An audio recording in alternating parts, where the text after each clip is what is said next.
ஒரு லா டிகிரி எடுத்து படிச்சுட்டு இமீடியட்டாக சிவில் ஜட்ஜ் எக்ஸாம் எழுதி ஜட்ஜ் ஆகிடலாம் அப்படின்னு நினச்சிங்கன்னா இனிமேல் அது முடியாது. ரீசெண்டாக சுப்ரீம் கோர்ட் என்ன சொல்லுதுன்னா, காலேஜில் மட்டும் கற்றுக்கிற அகாடமிக் நாலேஜோ இல்லை லா புக்ஸை மட்டும் படிச்சுட்டு வந்து ஜட்ஜஸாக உட்கார்றனால நிறைய பிரச்சனைகளை தான் இது உருவாக்குது.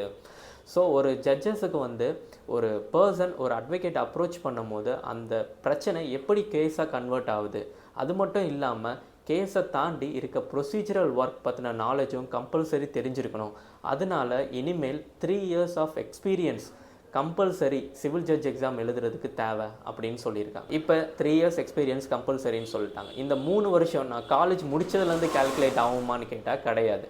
நீங்கள் என்ரோல் பண்ண டேட்டில் இருந்து தான் இந்த 3 வருஷன்றது கேல்குலேட் ஆகும். இப்போ நான் இந்த ப்ரொஃபஷனில் 3 வருஷமாக ப்ராக்டிஸ் பண்ணிகிட்ருக்கேன். இந்த எக்ஸ்பீரியன்ஸ் லெட்டரை நான் யார்கிட்டேருந்து வாங்கணும் அப்படின்னு கேட்டிங்கன்னா, இந்த ப்ரொஃபஷனில் மோர் தென் 10 yearsஆக ப்ராக்டிஸ் பண்ணிகிட்டு இருக்க ஒரு அட்வொகேட் கிட்டேருந்து நீங்கள் இந்த எக்ஸ்பீரியன்ஸ் லெட்டர் வாங்கிக்கலாம். இன்னும் சில பேர் லா டிகிரி முடித்த பிறகு அட்வொகேட்டாக ப்ராக்டிஸ் பண்ணாமல் கோர்ட்டில் லா கிளர்க்காக ஜாயின் பண்ணி அங்கே ஒர்க் பண்ணிகிட்டு இருப்பாங்க. இப்போ இந்த டைம் பீரியடை இந்த 3 years எக்ஸ்பீரியன்ஸில் சேர்க்கலாமான்னு கேட்டால் நீங்கள் தாராளமாக சேர்க்கலாம்.